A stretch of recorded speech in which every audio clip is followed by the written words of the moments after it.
Hello and welcome to 31 Days of Halloween down the red rabbit hole. I'm author Sarah Ward. You may have read some of my books. I've got three crime series, one set in the Derbyshire Peak District, one in West Wales, which is where I live, and a new one set in New England. I've also written two historical Gothic novels as Rhiannon Ward, my middle name. And I'm here today to talk about the inspiration, the spooky inspiration for my latest series, which starts with Death Rites and then goes on with Quiet Bones. So my mother grew up inside a museum, which is a wonderful place to spend your childhood. And the museum was in St Fagans in Cardiff. And it was based on a Scandinavian model where they would go to houses around Wales that were, or town halls or churches that were at risk of being lost forever, the history being lost forever, take down the houses brick by brick and bring them to a museum and re-erect them. And my grandfather, my Turkey, was the first stonemason who went to the houses and took them down brick by brick. And one of the farmhouses that he built was called Abernodwydd, and it's a timber frame. So he was a stonemason, but he learnt how to dismantle a timber frame house, and he brought it to Cardiff. And I remember going inside it as a child and being absolutely fascinated, not so much by the house, although I am interested in spooky houses now, but by the content. Because as you walked in through the doorway, all the bedrooms were on the ground floor, and on the left-hand side there was a timber post bed, and timber frame bed rather, and on the bed were a load of circles. All I could see were they were circles with flowers in them, as far as I was concerned as a child, and above them written the word death. And I remember as a child thinking, what on earth is this? And then many years later, after I'd published 6 or 7 books, I met an archaeologist friend, Sarah Tarlow, and we were talking about ritual house protection. And she is an expert in death rites. And she was telling me about these hexafoils that are put usually on the lintels or above fireplaces, behind windows, in houses to protect them from the devil. And I used that as the basis for Death Rites, my first novel, in the New England series, because I found the idea of somebody. First of all, what you find in Wales here is you will have these ritual signs like the hexafoils, and the idea is it's a never-ending pattern. So it's drawn with a compass. You have a circle and then you draw the petals inside, and the idea is that the devil gets stuck inside the never-ending pattern, and that's how it's trapped, and it protects the household. And as I fell literally down a rabbit hole of researching lots and lots of these ritual signs, I realised that I was seeing them everywhere. On the doorway as you walk into a Welsh shop, for example, there's often this never-ending pattern. Even the Welsh blankets, I think the design has this sort of protective feel about it, because when are you most risk of horrible things happening to you? At night, of course. So putting the Welsh blanket round you helps with that protection. But also Sarah and I talked about witch bottles, because that was another area of her expertise. And this was the idea that you get a glass bottle or a Bellarmine jar, which is what they were originally, and you put in things that will repel evil spirits. So for example, pins, iron pins, nails, often bent, this idea of sort of breaking the bad luck.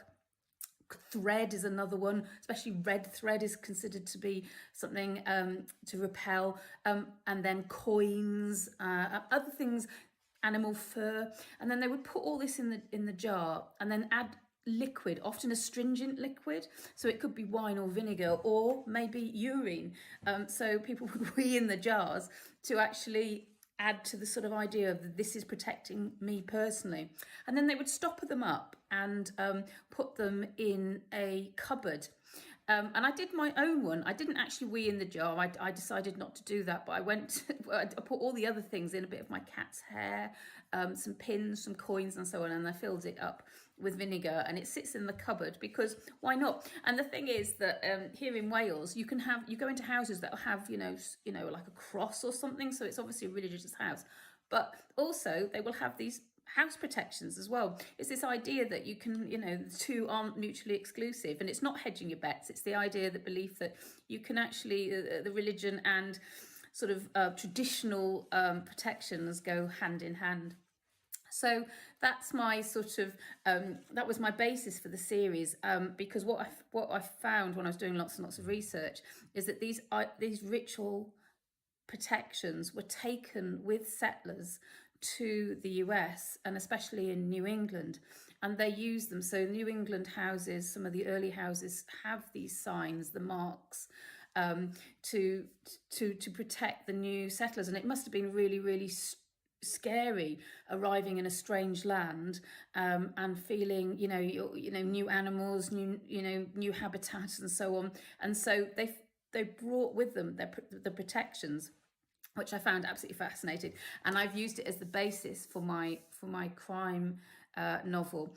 However, my archaeologist friend Sarah Tarlow is really, really great at giving other sort of spooky inspiration, and we also talked about something called the Vedbeck burial, which is also really, really spooky, because when they were excavating a grave in Denmark, they came across a woman who had been buried with her recently born child. They're not sure if the child was born alive or dead, but she was discovered in the grave with her child, and the child had been wrapped in a swan's wing.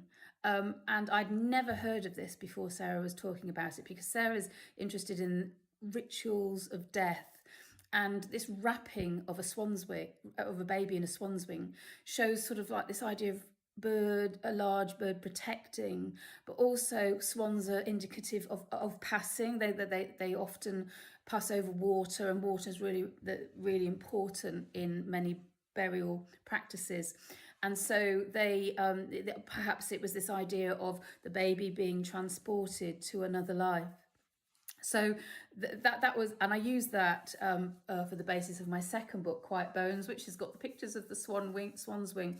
And I've incorporated it into a modern narrative because my books are contemporary crime, but I use things like the ritual house signs or the ancient story of a baby wrapped in a swan's wing, and put them into a more modern context. And I'm always looking out for these sort of spooky, unusual, but touching things that speak to us, because I think the idea of moving to a different country, the fear of the unknown, these are universal themes that carry on today, and I think we should just embrace them, because even today, I put them in my own house. When I moved to Wales, I moved back to Wales. I was originally brought up here, and then I came home. I made my own ritual house protection because it felt like I was back in a strange place, and that's the brilliant thing about fiction, is that we can take a small thing like a sign and make a whole novel out of it. So that's my contribution to something very, very spooky that I find absolutely fascinating. So I'd like to thank you for being here with me in this dark little hole, and remind you to follow the Red Rabbit on social media. Do subscribe, cost you nothing, and it makes a big difference to the podcast. It encourages your usual hosts, Envy Peacock and Lisa Shepherd, to continue their mad ramblings on here. You can find my links to my books in the show notes, so take a look. Happy Halloween.